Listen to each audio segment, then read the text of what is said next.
All right. Hello, everybody, to another episode of Palantir Weekly. This is number 102. It's 102 episodes in this. I'm here with Arnie, Matt Money, Vince is bullish. And this was an interesting week for Palantir. A lot of big news, a lot of stuff to talk about, and we're going to get into all of that. Before we get started, first of all, how are you guys doing? We'll start with Matt. How's your week? Good week, man. Got a lot accomplished. So as always, just ready for the weekend, and should be a good, relaxing weekend. I still have to do a little bit of work tomorrow, but other than that, good week. Arnie, how was your week? Peculiar week, I would say. Peculiar? Did you just use the word peculiar? Okay. Yes. Don't you use the word peculiar? Is a peculiar word to you? Yeah, that's true. That's true. Because we are both living a revival of the experience we had with Palantir, but with Robinhood, where we saw something. Hey, this is something way more valuable than people actually think, and suddenly people wake up and then they can't, they need to have it now. So great for that. How much are you guys up on Hood? I'm not gonna say anything about this. A percent because you're doing options or what? Yeah. Well, I've not publicly said anything about the position. Eventually I will, but I put some money in there for sure. Nice. I'm more discreet. I just have shares and I'm up 15-20%. Super nice. Vince, how was your week? Anything exciting happen? Yeah, on the stock market, it wasn't so exciting. Palantir was red, and my Rocket Lab position was green. But somehow it managed to even out the whole week, except for Friday. Then both was green, so that was nice. Okay. So a lot of news in the week of Palantir. I think let's start off with Karp's interview. We'll talk about Shyam afterwards. So Karp had a new interview. We're not going to play the interview. Anyone can watch it. Go to Palantir Vision's channel. I put a good super cut there. New $40 million extension of a partnership with Fujitsu, which is a technology consulting company in Japan that started working with them in 2020. Now wants to bring AIP to LLMs across commercial clients in Japan. In that interview, Karp says, look, we're having unprecedented amounts of demand. We cannot keep up with the demand for the product, and that's why we're furthering this partnership to be able to help us expand internationally and continue to do what we had to do. It was a pretty bullish interview. I thought it made a lot of sense. I don't know if the unprecedented demand means that revenue is going to be generated from that demand next quarter. Maybe it's going to take many quarters to show up, but Karp seems pretty bullish. So I guess let's start with you, Vince. What was your reaction to the interview and anything you think it's going to implicate for in the stock in the next couple of weeks? Yes, so I think that we're going back over 30+% growth per year. I just don't know if it's going to happen straight away, or my guess would be that we're going to accelerate every quarter. Like, let's say next quarter will be 20%, and then 25, and then 30, and then we see where it stops. This would be my guess.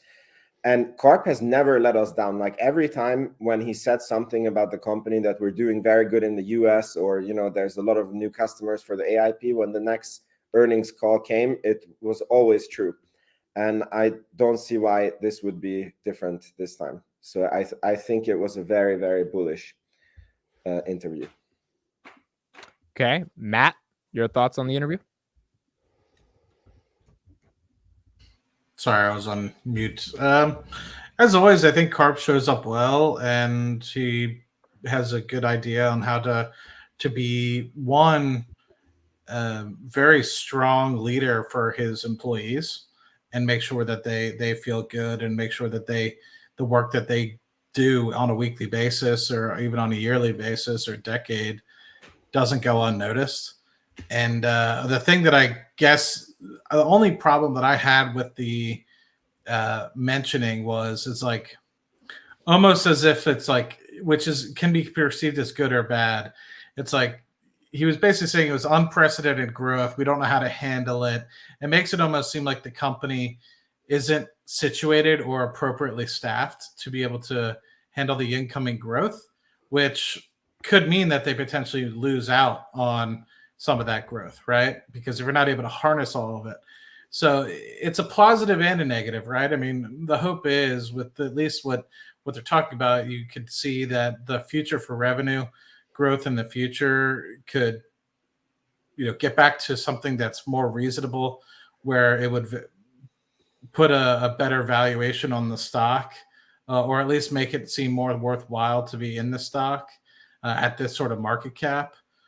But at the same time, I know that the strategy in which they use does take some time to onboard and eventually start running some revenue through the business. So 30%, just listening to Vince, it gets me a little bit scared. I could see high customer growth, but I still think we're a couple quarters, if not a year out from truly starting to see the dial move in the right direction for revenue growth.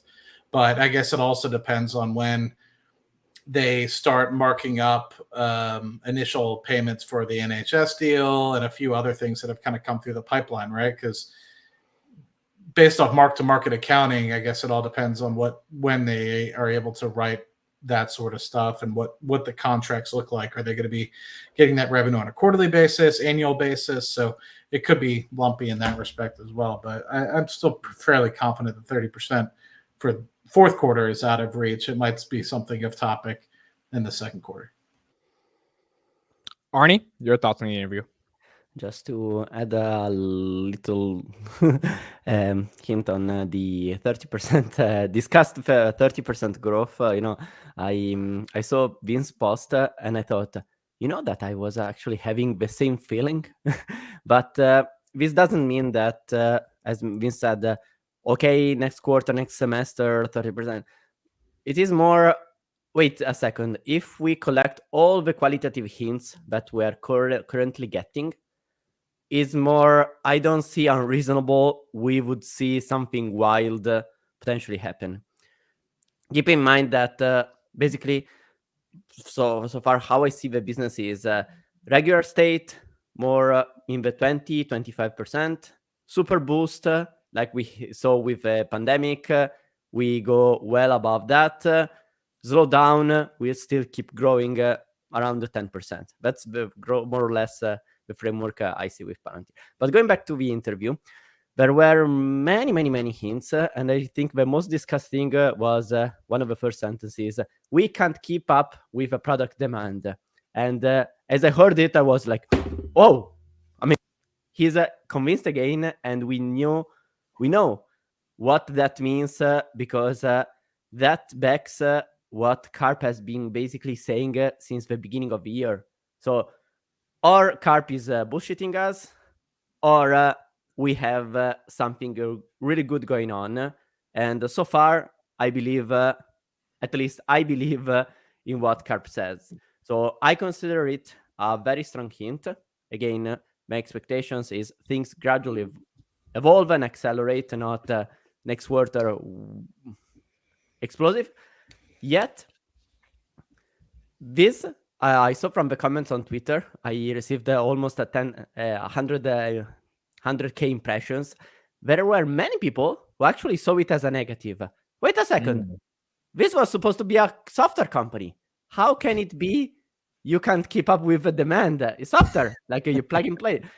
Yeah. So, and others say, oh, you see, the company is not well managed. Wait a second.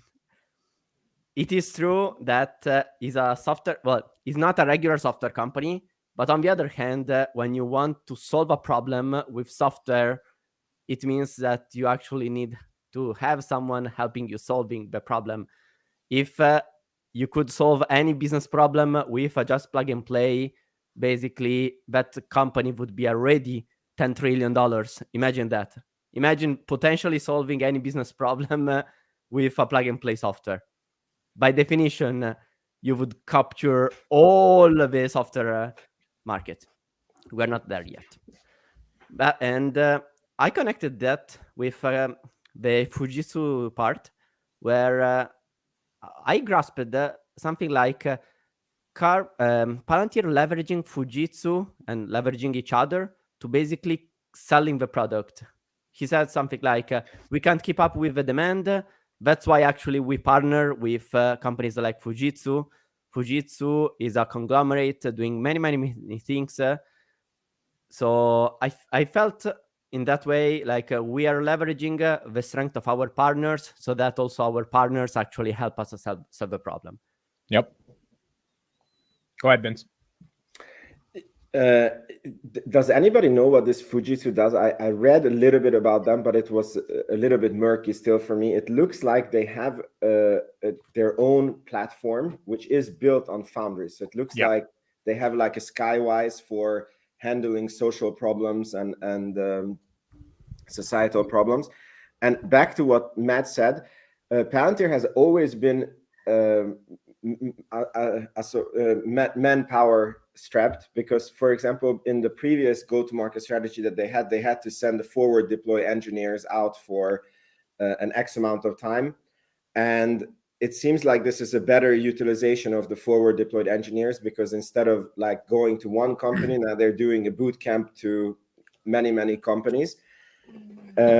And so this was always known about Palantir, and Karp even said on the earnings call that they are not dollar strapped. Like, it's not that they cannot spend more on marketing, it's that they don't have trained people to hold AIPs, and I think it's a better problem to have, because somehow for the stock it's a lot better problem to have. So I just wanted to comment these two things. Well, I would just underscore that forward deployment engineers are not very low entry level auditing people you hire in a consultancy. Like here we make jokes Arnie, they grow on trees here in my garden. Yeah, so with forward deployment engineers, basically you need a very rare and sophisticated intersection between someone who is a very good software engineer, who has deep understanding of things and actually understand that Palantir is more valuable than many other software companies, that is already more difficult, but also intersected with a real taste for solving business problems. That intersection is very, very rare. It's like finding someone who is as skilled as a McKinsey consultant, but is actually a software engineer. The intersection is very, very thin. Yeah, I was going to say, I think that Fujitsu, when I did my research, they're a Japanese tech consulting firm that builds their own proprietary platforms on top of Foundry. And now all their clients are saying, hey, how do we implement LLMs? And that's where AIP comes in. So Karp in the interview kept saying they're competent. We like them. We like working with Japan. And then here's the next topic I wanted to talk about. The host asked, what about the Japanese government? And he was just like, can't say anything, but I like them. Any thoughts from anybody here of, do you think that's the next international government we expand to? Because as far as I know, I don't think we're working with the Japanese government intensely the way we are with the UK or the United States. I mean, they have, I would disagree with that. I mean, they have, maybe not the government, but there's a lot of partnerships that have been established in Japan. I don't foresee there's any reason why we wouldn't be working with them. I mean, I agree with you. There's a lot of partnerships in Japan, but with the government, I've never heard of an official, they're working with a subsidiary of the government. That's why I thought it's interesting he didn't answer it, you know? Didn't he imply that they're working with the army, and he just say that he can't disclose what they work together? Yeah. Well, he basically, he was asked, how is your relationship with that girl going? And I say, I can't say we are having a relationship, but she's very good. Yeah. That's basically what happened. Do you think there is any potential Taiwanese scenario where Japan becomes more important as well? I think that is actually the cornerstone of what's happening. But it is more than 1 year, I would say almost 2 years, that tensions with China are rising, especially on the South Asia Sea. And one thing is a simple reasoning, but I think it is very powerful. Once you have tension in one place, then all the places that are around need to be on the alert. And being on the alert on the military side means, okay, I need to increase defense spending. And Japan was one of the countries that already last year had one of the wildest increase in defense spending. That combined with many exercises that we saw during the year, where we know that Palantir is actually involved into these simulations. So Karp can't really say what's going on, but I think the hint there was quite strong. So, and as have you noticed on the Reagan Defense Forum that was on Saturday, if I remember correctly? Yep. There was a clear focus on China. China means basically Taiwan in terms of where focus the attention on military. So I think all this dynamic is converging in military governments saying, okay, we need to be way more careful. Software is now way more important. And there is an acceptance finally that they need to invest in AI. Yeah, I mean, that's what I got from it as well. And I think the Taiwanese scenario is becoming a lot more, not even probable, just like understood across the entire world that this thing could happen, and like getting prepared for it would be really important. And if we speak about the government side, let's transition to this. So Louie DiPalma, who's an analyst at William Blair, put out a report this week, which really started the tanking of the stock. We'll talk about the stock price and the action in a little bit. But essentially, he said Palantir's Army Vantage contract that they got for $485 million is not going to be the same. They're not going to get that same contract because the government wants open source technology. And like, there's a lot of stuff, he said, for why the government, or the Army in particular, doesn't want to give this to Palantir. That stock, I mean, that report, when it hit the Bloomberg terminal, we saw a dramatic decline. It was almost 5%. I mean, a lot of people thought, okay, their government moat is starting to decline. And so Shyam tweeted that the U.S. Army has corrected the record that Louie DiPalma got wrong. He's literally calling out an analyst by name. I mean, that's how serious this got, that you have to, like, Palantir doesn't acknowledge analysts. They don't give a shit about analysts, quite frankly. So they really thought it was important to clarify what he's saying on Twitter, of all places, right? So he says, to clarify my remark last week, our concern about data ownership rights is directed at the entire defense technology community, not just Palantir, which does matter because that means it's equal competition for everybody, regarding the Army's expectations of industry and will inform future data requirements across several programs.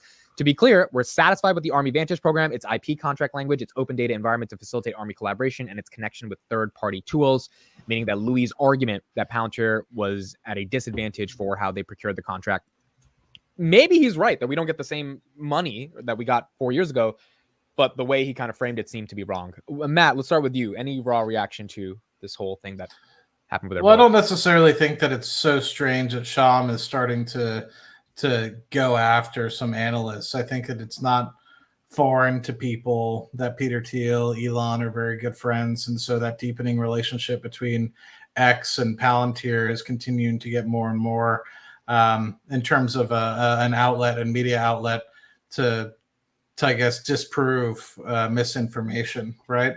So I think that's probably something that has come up, and we've seen several employees now come out that there's going to be more and more chatter, and they're more and more free to speak openly on X to help with helping people understand what their organization does. So while this might be a rare thing that we've seen for now, I think that this is something that Shyam and many others will start to be more and more vocal about in the future, which is, I think there has been a lot of misinformation. Palantir has had kind of a step back an approach to a lot of these things, like with Foxglove and things like that when it came to the NHS deal. But actually getting to the topic at hand with respect to the Army, look, Palantir has been the premier company that the Army, the Department of Defense, and many other people have gone to. They're doing phenomenal things in the Ukraine. They're doing phenomenal things with respect to helping Israel with their defense and ongoing retaliation, I guess, if you call it, depending on what you want to, I guess, technically categorize it as. But if that's the case, even if, let's just say, in a hypothetical situation, the particular contract that the Army might be wanting to maybe write down in terms of the amount of money, I'm sure there is many other projects that are ongoing and being trialed that have been observed on what's going on in the Ukraine and what's been going on in the rest of the world that are battle tested now that the Army could expand on. So even though this particular contract or what they're particularly focusing on with respect to this piece of software that they're using or what have you might decrease as time goes on, it might be more competitive, therefore Palantir has to lower their price. There's other add-ons and things that Palantir can add to the Army's kind of repertoire of software that will help offset, if not increase the net dollar retention for that contract going forward. And I think that just based on the conversations that we've had and seen Alex and many others give in front of Congress specifically, is that spending on AI and spending on software and efficiencies is something that should continue to increase rather than decrease. And I think that Congress didn't necessarily fight back on that. And I think that there is a lot of inefficiencies that are currently going on in the world, specifically in the government, specifically in healthcare as well. And people are starting to really understand that. And to me, maybe it's just my bias, but there's been more and more of an attack on inefficiencies in big tech and many other places in recent years than there has been probably since I've observed. And companies are making more and more money than ever, literally, and even still attacking more and more on efficiencies. So I personally think whatever Louie DiPalma is talking about, he's probably pulling it out of the air and is probably being paid by Soros or some other billionaire to help fund his misinformation. But Shyam's not going to take his shit. I'll just say Louie DiPalma is fucking stupid. Like, this is a guy who said in Q2, Palantir should do 550 million in revenue. They guided for 533. Why are you saying they're supposed to do 20 million more in revenue when they have explicitly said we're doing like a 20 million beat is a big beat? It seemed like he was trying to artificially raise expectations of earnings so that when they miss, because they were never going to live up to that, then the stock would tank. And it's just, and his logic was like, oh, they're going to pull forward SPAC revenue, like some bullshit logic for why they would get another $20 million. I think this guy, I agree with you, Matt. I mean, I know it sounds a little conspiratorial, but to be this negative on a name and to not even have a reason, like at least the Tyler Radke guy at Citi, he thinks they're not like a good generative AI play, right? He like legitimately believes Palantir is an AI imposter. This Louie dude, I don't know what the hell he believes other than Palantir is like just not a good company, right? Arnie, what were your thoughts on this whole situation? Well, when we saw the Louie DiPalma that was mentioned in the article, I thought, oh, here we are again. Because this is not the first time that he came out with something like, oh, the government part is done. Something in that line. Basically, Palantir is not worth anything because of the government contract is some million less. Same as you mentioned of, no, this is nothing. Now the company sucks. But then we had Shyam basically correcting the tone, I would say, again. Because, I don't know, maybe you don't remember, but what happened with this actually happened precisely about Project Brown for the Air Force, where Louie DiPalma or another analyst said, okay, the Palantir is basically going to lose a lot of grip on the customers because now open source, and then nothing happened. And actually, Shyam corrected that on Twitter. So far, I'm not concerned about what this analyst says. Actually, I would say quite the opposite, because there are analysts who you see understand the company and others that just don't want to understand the company. And once you understand that, basically, people like him become more a counter sentiment indicator.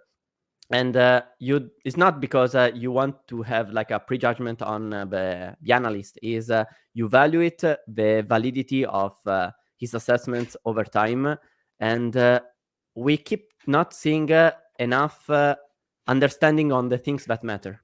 When Mariana speaks, the questions she makes, you realize she has a clear order of causes and effects that move the company.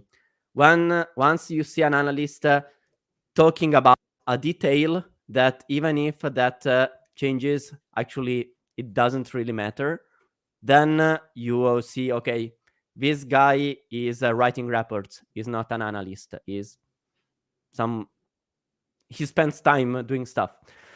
So but because I remember, unfortunately, I couldn't find the tweet I mentioned previously where Shyam already did like the correction. But the idea was the guy was saying, "Oh, now with open source, Palantir will not get the contract." And the problem was, yes, but the platform with which the army actually select other open source stuff is actually Palantir. Right. That was the reasoning. Vince, your thoughts? I don't know why you guys are hating on this Louie DiPalma. He's a hero to me. We got a huge discount everywhere I looked on Twitter. Retail was buying, and now we're going back up. So I think that was a very, very good thing. Thank you, Louie DiPalma. Thank you. Yes, please send us more articles like this. And I just want to say that every company, when they are starting to be successful, I don't know if every company, but have you guys noticed that, for example, every time there's a new iPhone launch, there's all these articles coming out that there's no demand, the new iPhones are not selling. And I guess this is what gets all the clicks. And then in 9 out of 10 cases, a month goes by and then it's like, oh, never mind. It's actually selling better than expected. And we don't know who got these reports. And, Tesla has a different version of this. They have there's no demand, and that's always like news comes out and all the newspapers jump like, oh, Tesla has lost all demand. And I think that what we need to be aware of for Palantir is that the kind of attacks they are going to get is that, oh, they're losing the edge in government, they're not going to re-sign, or they're going to lose big contracts. And I think that these are just buying opportunities, and we just need to be aware that this was not the first, and it's not going to be the last that we hear this. And I was just very happy to see retail buying. Anywhere I looked on my X, everyone was posting screenshots of them buying more, and made me very happy. Guys, do you know Chiara Ferragni? No. What? Okay, no, because that girl in Italy is like the top superstar of the influencer, like fashion influencer, but it's like the first one and the one that basically moved the entire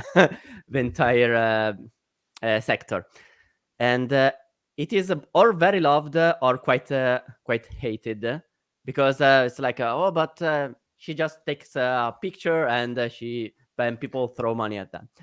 And do you know why they hate them? Like, they hate her because she keeps winning. I think Palantir is in this situation where people hate because they don't want to accept that someone is doing the right things, even if they were very controversial for many years. Because if we looked at what happened in the Reagan Forum Defense, it was so clear that all the attention was toward things that Palantir is actually working on. Like, they didn't express that, I would say, clearly, but the topics is like, what is really important? Well, you need AI, you need safety in AI. It's like, okay, if there was only one company that is setting the standard there. And not only that, the senator actually praised the Karp 2 times in the panel. And after that, I followed some conversation again. There were some people keep commenting on how Alex said, how the Palantir guys are doing. It's like, that speech really shaped the conversations. I agree. It was a great speech. Yeah, I agree. I mean, I look, at the end of the day, I think that Palantir is winning, and that Reagan Defense Forum, we know, that they made it very clear. Karp made it clear that they're going to be on the side of, Western values, democracy, and they're going to fight and they're going to win. And I think analysts like this that want to take them down, it's just weird. It kind of feels like analysts that were bearish on Tesla for so long. And it's like, how long can you keep playing that game until, the numbers disprove you? Let's talk about the stock this week. I think we're down 10% for the week. At one point, down 15%. Kathy Wood buys 1.5 million shares. Vince, let's start off with you. How'd you feel about the dip? Kathy buying? Any comments on the stock? It's really, I actually thought about it the other week that because I have my full Palantir position and my cost basis is $8 and I'm for the very, very long term, like I practically don't care what the stock does. Like I wasn't phased at all. And I was very happy seeing retail buy a lot, but it's a really weird feeling when you're up a lot and then the stock is moving, because it's not like when, we were at the cost basis and I was like not worried when we went from 8 to 6, but like it was not a nice feeling, but when we're up here and we go from 22 back down to 18, it doesn't change anything in my day. And when we go to the other guys, I just want to, Arnie, if you would be willing to do an exercise, because you shared your DCF about Palantir, and the DCF means like what the stock is worth at the current moment, right? And could you plug in next year's numbers? So your DCF starts at next year's numbers, and what percentage of growth that implies in the stock? Because I think that a lot of people understand that if the DCF says that Palantir should be 18 and I'm buying at 19, then it's like somehow very, very horrible. And I think if you plug in next year's numbers, we could see like what's the difference between what the stock is going to be worth and where we are now, and it could be just a fun exercise. Well, the difference is basically the growth that you're actually getting on the growth rate. Yeah, so if we're growing 30%, then you would be earning 30% on the money that you invest minus dilution. I mean, it was $18.50, right? That's what we did the reverse DCF. If we get a 30% CAGR for 2027, I think Arnie did it for 18 is fair value. We're not growing at 30. We're at 17. So technically it's overvalued via that DCF. I think Amir did the right DCF when he put in all the functions that we're actually growing at. It's $11. That's what the stock theoretically should be right now. But obviously, well, there. Well, already the fact that you have a stock where someone says is worth $5 and someone else says is $25 is already telling on how difficult this is to judge. And that's why I always insist, keep the models as a way to avoid the death rather than seeking to be precise. Because you can be more or less precise with an utility that doesn't change. But when you have a company that can change very dramatically in 1 year, then maybe like now we are discussing and we are having the feeling, look, 30% is actually a lot. And I would say, yes, it is a lot. But 1 year ago, it was almost unthinkable thinking that Palantir could switch its go-to-market so rapidly, so effectively, that now we are GAAP profitable and customers are acquired in a couple of days. Actually, many clients altogether in a couple of days rather than 6 months for each client. This dynamic alone, as we shared in the last weeks, changes everything. And we couldn't really see how strong and actually accepted the AI interest was. So I'll make the fun exercise to better see the numbers with the DCF. But I would say, let me ask you one thing. Let's imagine you don't have a historical, you don't see the past of Palantir. So you are not biased by the fact that there was a slowdown, but you only see the present and you expect the future to unfold given the present we only see. So it's like not information not available in the past. You just value Palantir from what it is right now. What would you expect the numbers to evolve and how much would you pay for that? I think I agree with Vince. We should get back to 30%, even though it's really difficult. I don't want to say that lightly because that is very difficult to do. Like I know Snowflake makes it look easy, but they've got a billion-person sales force, right? So it's hard to do, and we're betting that boot camps is going to get us there. But I don't know. When Karp's demand is unprecedented, if we get 30%, 17 is cheap, right? I mean, like it is pretty cheap if you get 30%. Like I don't know exactly if it's cheap, but I would argue the narrative and the hype of Palantir would take it beyond, even if 17 is fair value for 30% growth, to be cheap. If we're averaging 20% growth in the next couple of years, 17s might not look the best. At that point, hype has to take it further, and that's not an investment strategy. But when Karp says unprecedented demand, I just don't know what he means by that in the context of revenue, because he said that 2 quarters ago. Remember on the Bloomberg interview, he said we're getting so much demand. I know they were just forming it, but it hasn't shown up in the numbers yet, right? Well, no, I would agree. Yeah, no, wait. I would say it is starting to showing in the numbers because Which numbers? The revenues from the new customers were actually very strong. If you remember last earnings, the net dollar retention was 107% or something like this.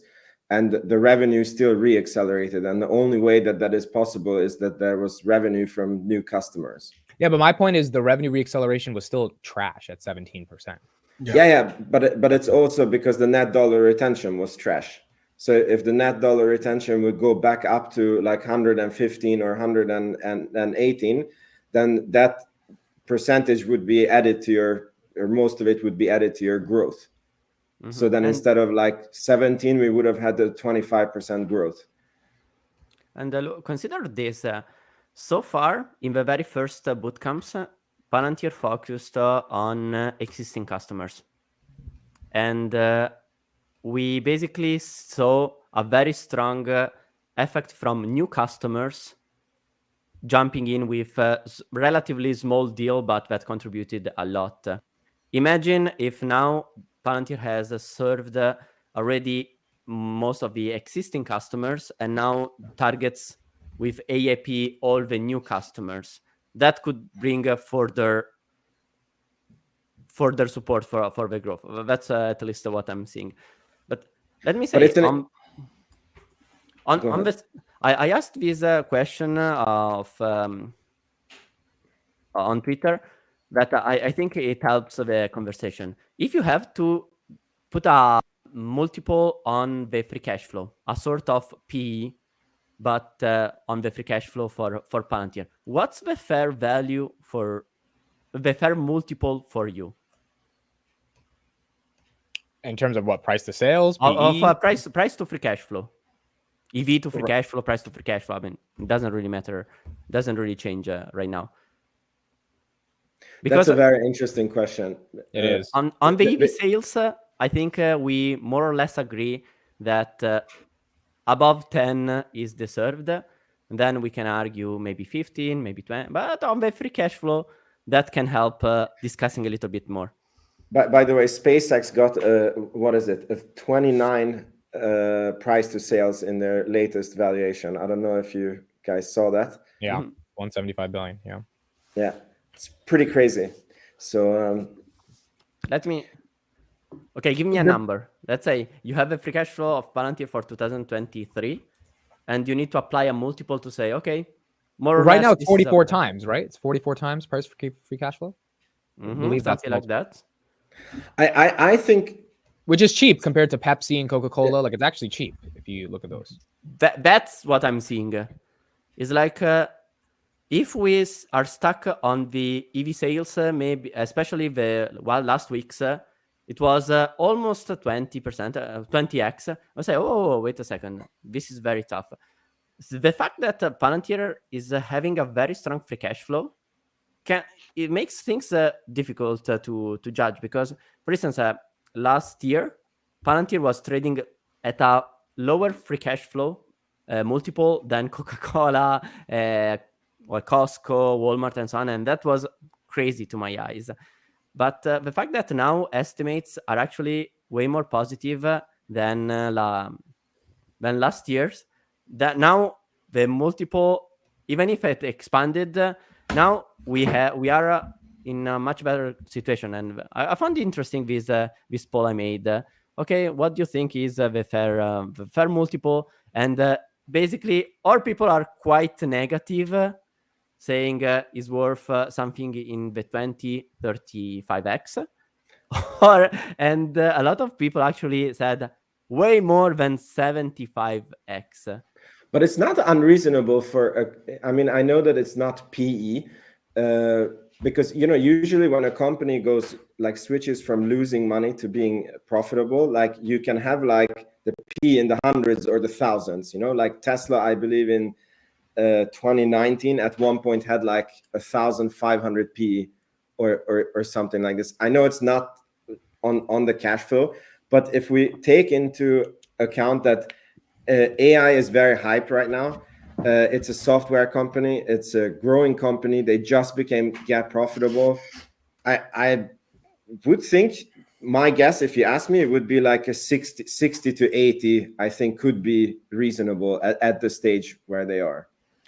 This is the kind of thought that made me think a lot these couple of days, and the reason why I decided to add a bit in the 70s, because what was 70s months ago right now is very different, and we can see it from the chart multiples that above is on the EBITDA. Let's consider it a proxy of the free cash flow. As we mentioned, we are in the 45, and just a couple of weeks ago we were at almost a 60. So that is already a wild difference from 60 free cash flow to around 40. And we see the same thing with the EV sales from around 17 to 14. And if we make one step back on the EV, so on the free cash flow, basically we are in the same range of April 2022 in terms of EV free cash flow. And I would say the company right now is extremely more valuable than that it was in that time. So again, I don't have the right answer on, okay, is undervalued, overvalued. But look, on terms of EV EBITDA, here we are basically at the price, again, here, where we were. Like in 2022, when Palantir was at 15, we were basically paying the same multiples for the company. But the company right now, I would say, is extremely more valuable, and in my opinion, should deserve a way better multiple than it was in 2022, when growth was slowing down. It was GAAP unprofitable. There was no clear evidence that it was being recognized as a leader. And you know what? Another consideration that made me pull the trigger is that post that lady, a B2B specialist, posted coupled yesterday or just a couple of days ago. Let me get. Basically, we have been seeing in these years that every time there is a nice picture of the AI environment with all the value chain components, Palantir is never mentioned. We saw that with Sequoia. We see it that now in every AI primer, you don't see Palantir. And it's like, I have a feeling of the Walkman, the one for listening music. Yeah, Walkman. Just dropped, and people are so excited about that. And meanwhile, you have an iPhone in your pocket, and you look at these people kind of disgusted. And it's like, are you really that hyped for all of that? Why do you think these guys are ignoring Palantir? Because at this point, when she argued, but Palantir is more a consultancy company. It's like, is that evil or ignorance? Matt, what are your thoughts on the pullback we had this week as well?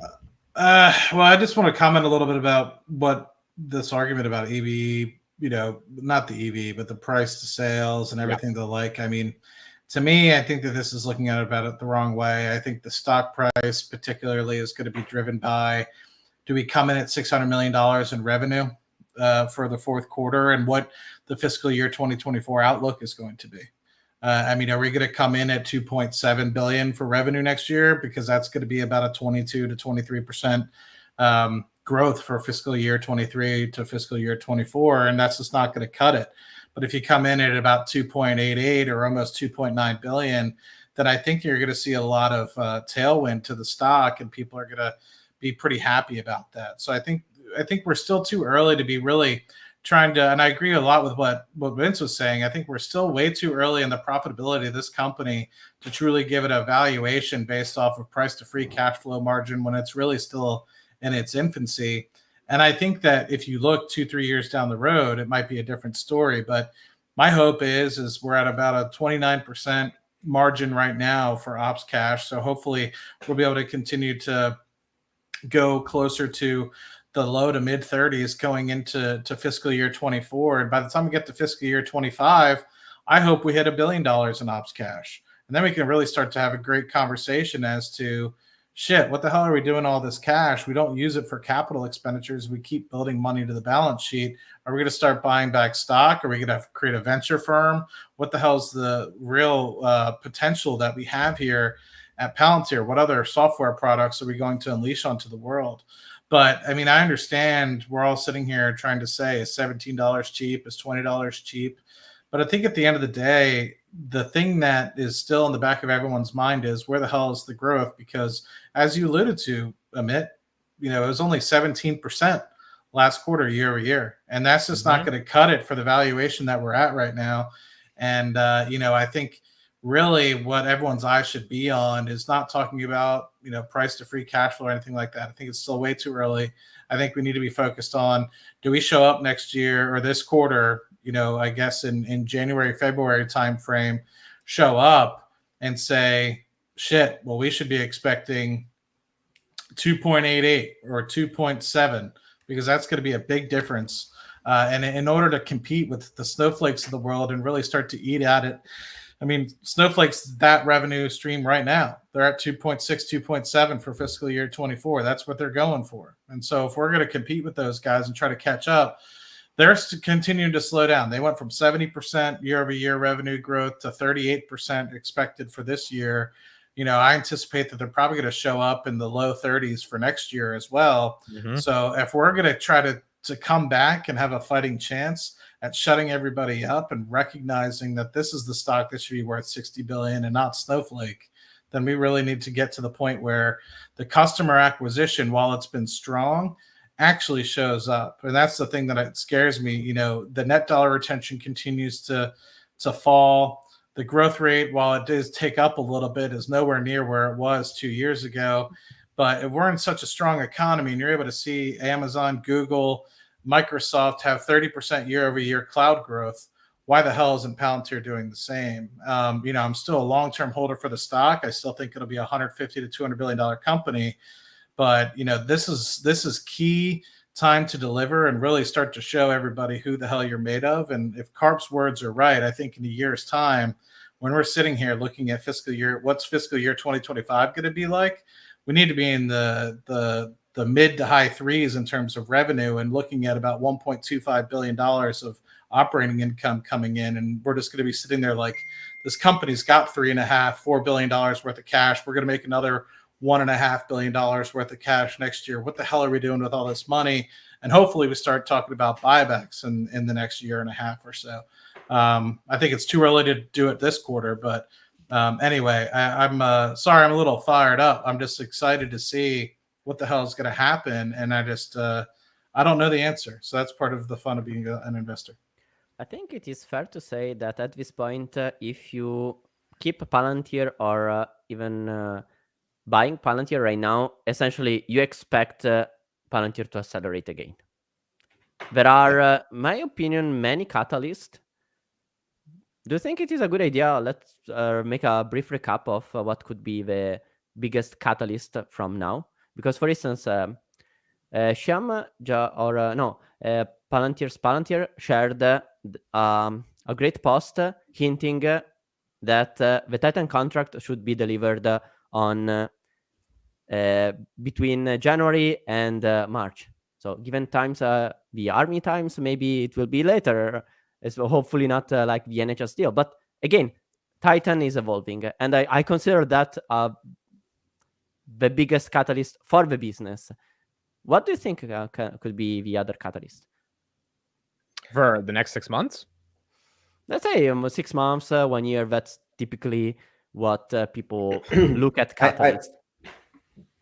I think I'm with Matt that currently there's too much unknown about how are they monetizing AIP, what is going to be their future growth rate, how are they, like how much can they deliver? Is it that they have too much demand and not enough people, and then they're losing out on customers? And to keep up with what we said in the beginning of the show, that it's like you're going out on a date with a girlfriend, when we were talking about Karp and Japan. So Palantir is like this girlfriend that we have never seen naked. And, we took her home. We think it's going to happen. And she's like getting undressed, but we don't know what's under the clothes. And we're about to find out if it's a 10 or a 5, So I agree with Arnie. You look over at the sound system, you put The Weeknd on, you think it's going to happen, Exactly. and I don't know, is it? Exactly. You're just looking at each other from across the room. I hope we have a majority guy audience right now, because any girl listening to this is like, oh my God, any girl will be rolling her eyes so hard. In Your Eyes is a good song. It's a good song. It's a stock channel, so I don't think we have to worry about girls. I'm sure I think some, but the only way to ensure our success is having this. What the heck is this? The pink hat. Oh yes. This is the video. This is from this week, right? I did like the pink hat, man. I did, and it's the pink hat with this blue vest that he has. The combination is epic. This is exactly from 2 days ago at Palantir Prix, I would say pre-event, which was basically a boot camp on the steroids.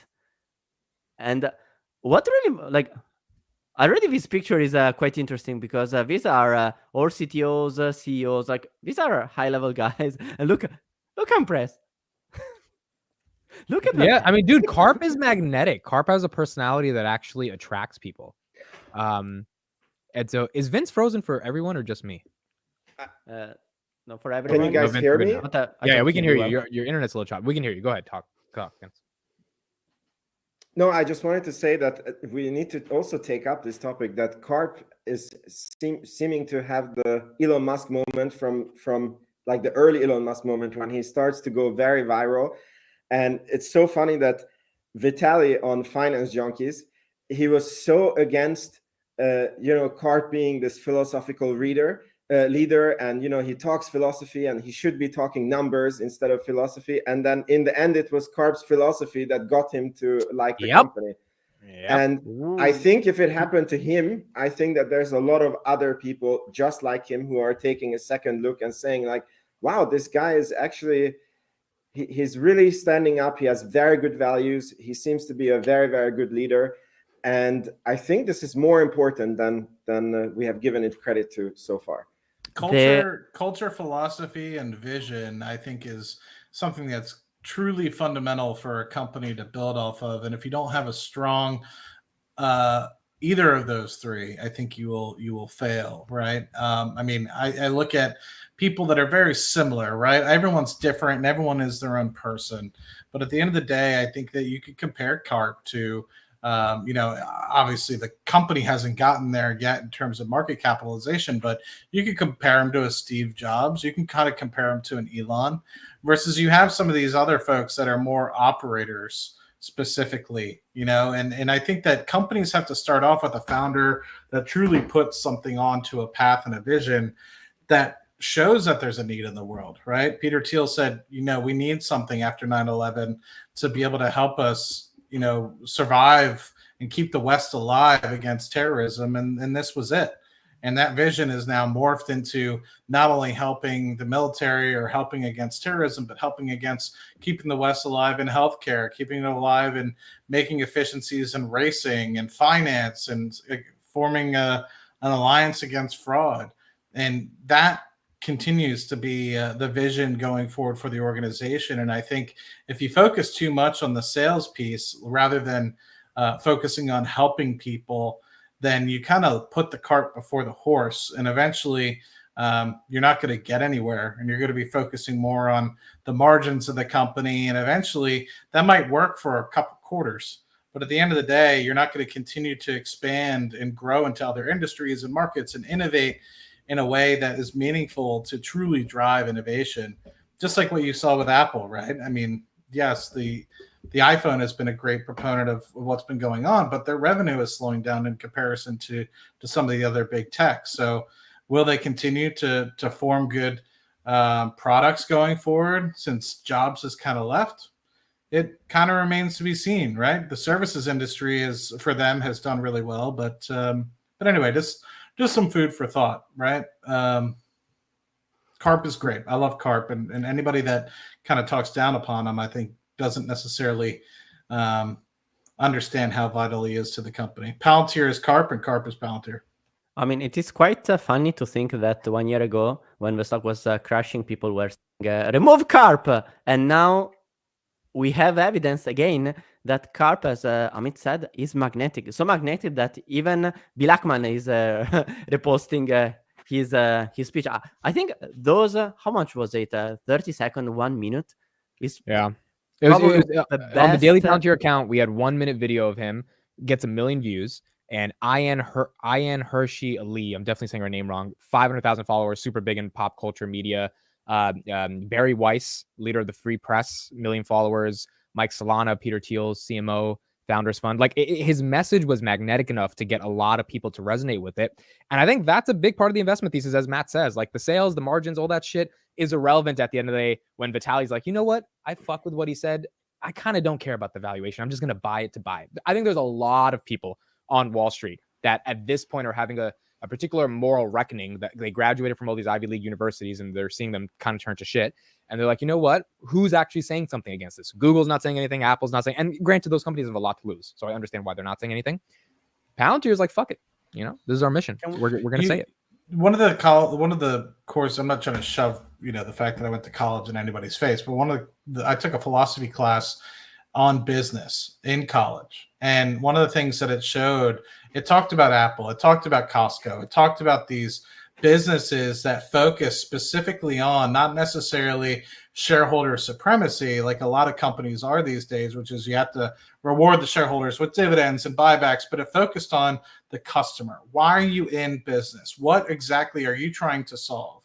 And when you deviate away from that and you focus more specifically on the shareholder rather than the customer, that's when companies die. They continue to not innovate. They just sit stagnant. And that might be okay for a little bit, depending on how good of a company and cash flow generator that company may be. But in time, that business will die, right? And it goes back to Simon Sinek, right? The end game, or the endless games that kind of, or infinite games rather, that are played by all these businesses. Like businesses are an endless game, an infinite game. You could win one quarter, but does it matter who wins this quarter? Because in 10 years, who's still alive? Right? Who's actually figuring things out and who's actually providing that benefit? And businesses, the whole thing is to stay alive, provide a service, be able to help people in any way, shape, or form, and keep the world alive and growing. So it's interesting when you see all these people focus specifically on, numbers too much, right? When it needs to, at the end of the day, be focusing on helping as many people as you can.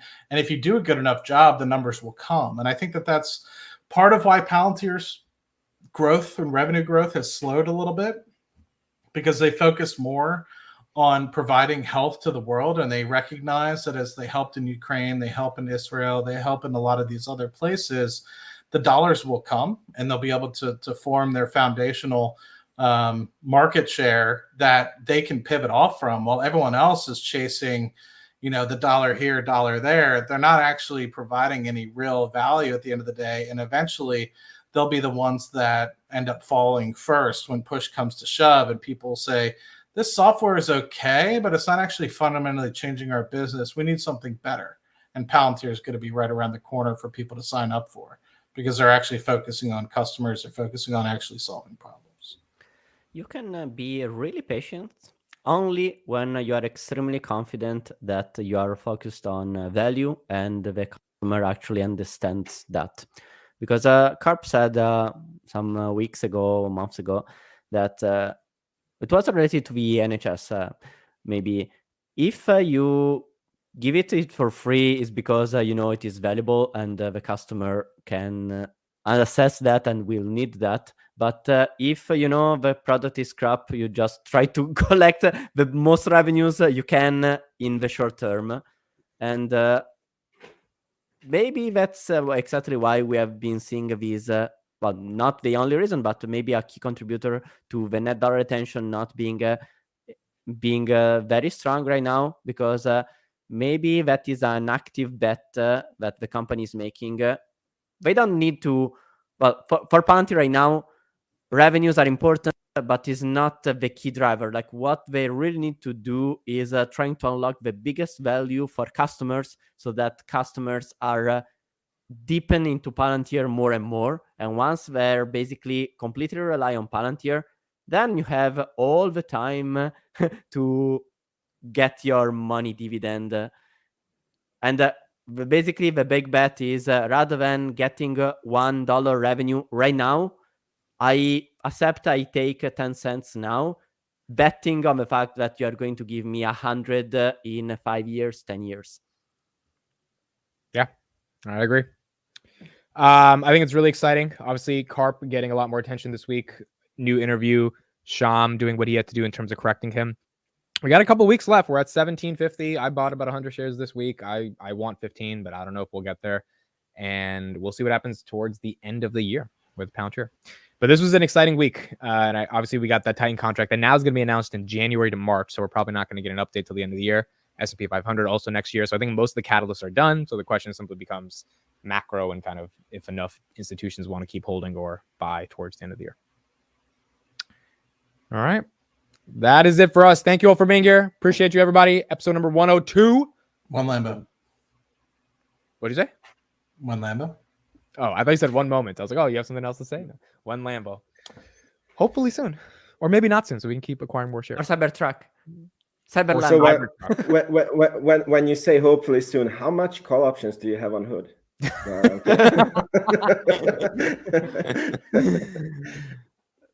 We'll see you guys next week. See you guys next week. Bye, everybody. Have a good one. Thank you. Stop.